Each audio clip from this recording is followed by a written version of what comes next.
Good evening to all of you.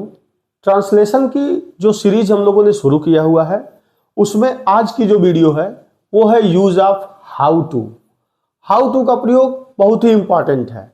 देखने में तो ये आपको सामान्य सेंटेंस की तरह ही दिखेगा, लेकिन exercise makes a man perfect. अभ्यास आदमी को पूर्ण बना देता है। जैसे जैसे आपके सामने सेंटेंस में रखता जाऊंगा आपका कॉन्सेप्ट एकदम क्लियर हो जाएगा कि हाउ टू का प्रयोग कैसे करना है, कब करना है, कहां करना है। आपको हाउ टू के प्रयोग के पहले मैं पिछले कई वीडियो में ये बता चुका हूं कि अगर कोई एक ऐसा हिंदी सेंटेंस आपके सामने आए जिसमें ना, ने, नी इनमें से किसी का भी एक का होना अगर अनिवार्य हो जाता है तो समझिए कि वो उसी क्रिया के पहले टू लगा के आप इस क्रिया को इंफिनिटिव के भाव में रखेंगे, तभी उस वाक्य का ट्रांसलेशन बनेगा। फिर समझिएगा, अगर ना ने नी आया तो वह वाक्य सामान्य वाक्य नहीं है, उसमें क्रिया दो है, एक फाइनाइट है दूसरी नॉन फाइनाइट है। और नॉन फाइनाइट की वही वर्ब इंफिनिटिव है। किसी भी क्रिया के पहले अगर टू लगेगा, किसी भी क्रिया के फर्स्ट फॉर्म के पहले, तो वो इंफिनिटिव हो जाएगा। और जैसे कोई वाक्य आपके सामने आया जहां दो वर्ब है, एक वर्ब तो हिंदी वाक्य के हमेशा अंत में होगी, ये भी एक रूल है, नोट कर लीजिएगा। कोई भी सेंटेंस, कितना भी बड़ा सेंटेंस आपके सामने रखा जाए, हिंदी का मुख्य जो क्रिया होगी वो हमेशा वाक्य के अंत में होगी। चेक कर लीजिए, दिल्ली बम विस्फोट के बाद माननीय प्रधानमंत्री जी आज दिल्ली में पेशेंट से मिलने अस्पताल में आ रहे हैं। कितना भी सेंटेंस बड़ा करिए, लेकिन आ रहे हैं, कमिंग, ठीक है, वर्ब कम मुख्य। लेकिन मिलने, यहां भी तो ना ने नहीं आ गया। तो ऐसे में अगर वर्ब की संख्या 2, 3 जितना भी चाहे रख लीजिए, मुख्य क्रिया हमेशा अंत में होगी, फाइनाइट वर्ब हमेशा अंत में होगी। और जिन जिन क्रिया के पहले आप वर्ब के फर्स्ट फॉर्म के पहले टू लगाएंगे वो इंफिनिटिव है। अगर मैं कहूं कि मुझे तैरना आता है, बात समझिएगा, या मैं तैरना जानता हूं, मेरी बात समझिएगा यहां ध्यान से। मुझे तैरना आता है, यह भी वही वाक्य है, और मैं तैरना जानता हूं, इसका भी मतलब यही है कि मुझे तैरना आता है। दोनों का मतलब एक है, हाँ स्ट्रक्चर अलग अलग है। यहां आना, तो इस आना का मतलब कम नहीं है, यहां आना का मतलब भी नो है, मतलब मैं जानता हूं। अंग्रेजी के ट्रांसलेशन में दो वर्ब हमेशा याद कर लीजिए हाउ टू के प्रयोग के लिए। पहला नो और दूसरा लर्न, सीखना, जानना या सीखना। अगर इन दोनों में से कोई वर्ब आपको सेंटेंस में मिले तो समझ जाइएगा कि हाउ टू का ही प्रयोग करना है, क्योंकि हाउ टू के बाद वर्ब की फर्स्ट फॉर्म आएगी और ऐसे वाक्य में हमेशा क्रिया दो ही मिलेगा आपको। जैसे मुझे तैरना और आना दो वर्ब हो गए, मैं तैरना जानता हूं दो वर्ब हो गए। तो जैसे पहली क्रिया को आई, अभी मैं बना नहीं रहा हूं, बस आपको वर्ब का अंतर बता रहा हूं। जैसे दोनों वाक्य का सब्जेक्ट आई आप लिखे तो मुख्य क्रिया हमेशा अंत में आएगी। और इस जानना या आना मतलब कम नहीं है, चल के आने वाला आना नहीं है।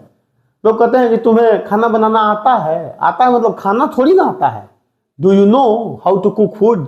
तो यहां पे नो, इस आने का मतलब मुख्य क्रिया जो हो गई no, I know.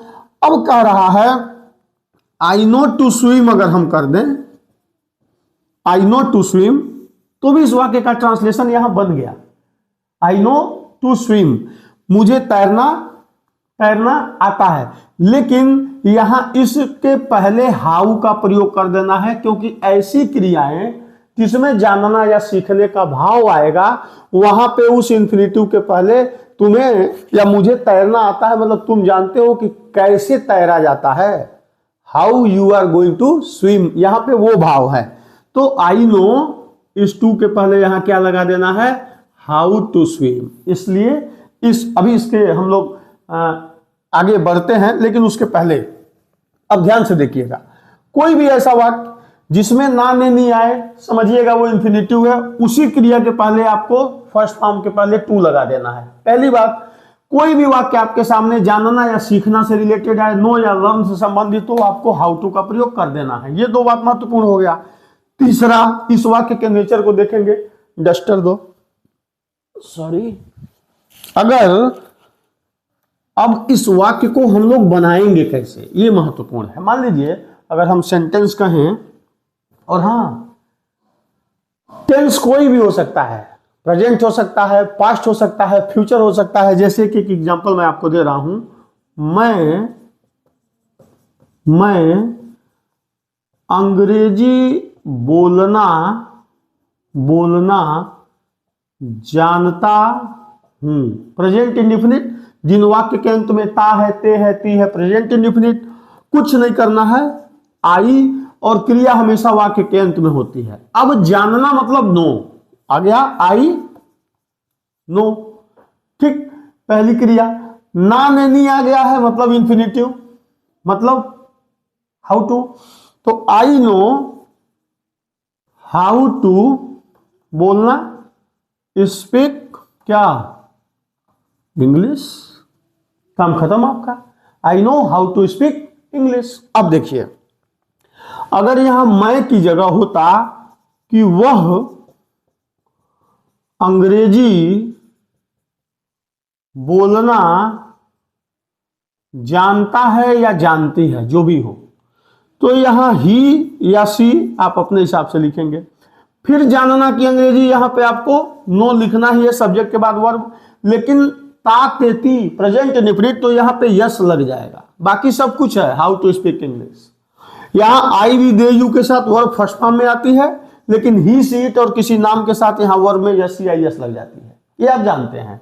Negative sentence होगा, मुझे अंग्रेजी बोलना नहीं आता है, I do not know how to speak English. लेकिन जहां जानने या सीखने का भाव आएगा, आपको हाउ टू के साथ जाना पड़ेगा।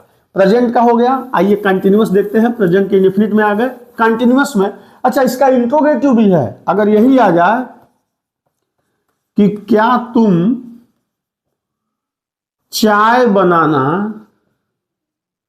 जानते हो या नहीं जानते हो, जैसा भी हो, तो डू यू, डायरेक्ट इंट्रोगेटिव। अगर कोई वाक्य क्या से शुरू होता है तो हम टेंस के अनुसार उसकी हेल्पिंग वो पहले लगाते हैं। चूंकि प्रेजेंट इंडेफिनिट है इसलिए डू, सब्जेक्ट के अकॉर्डिंग। तो do you know how to make tea, ये ध्यान दीजिएगा। अगर खाना बनाना होता तो कुक फूड होता, लेकिन चाय बनाने के लिए मेक टी लगता है। और लास्ट में क्वेश्चन मार्क, यहां में फुल स्टॉप लगा के, ठीक, यहां पे क्वेश्चन मार्क लगा देंगे। क्या तुम, अच्छा मान लो इसी को अगर हमें यह कहना हो कि तुम एप्लीकेशन लिखना, प्रार्थना पत्र क्यों नहीं जानते हो,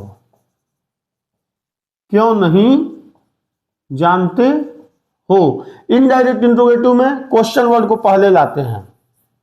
Y do you not know क्या, how to write an application. क्या प्रॉब्लम है, क्वेश्चन मार्क। ध्यान से देखिएगा, अगर प्रेजेंट इंडेफिनिट का ता, ते, ती आता है तो हमें जानने या सीखने का भाव आता है, तो हम हाउ टू के साथ चले जाएंगे। अगर इसी में आ जाए, ध्यान से समझिएगा, कि राधा कार चलाना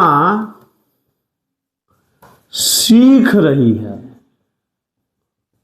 या सीख रही थी, continuous, present continuous, past continuous.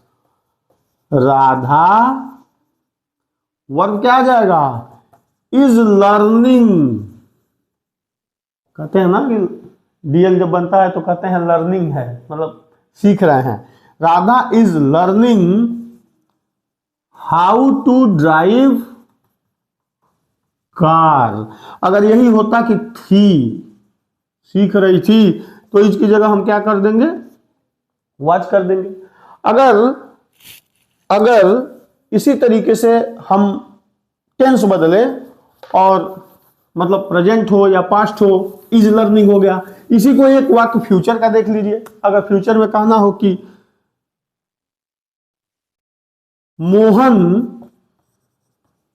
Mohan car चलाना या मोबाइल बनाना सीखेगा।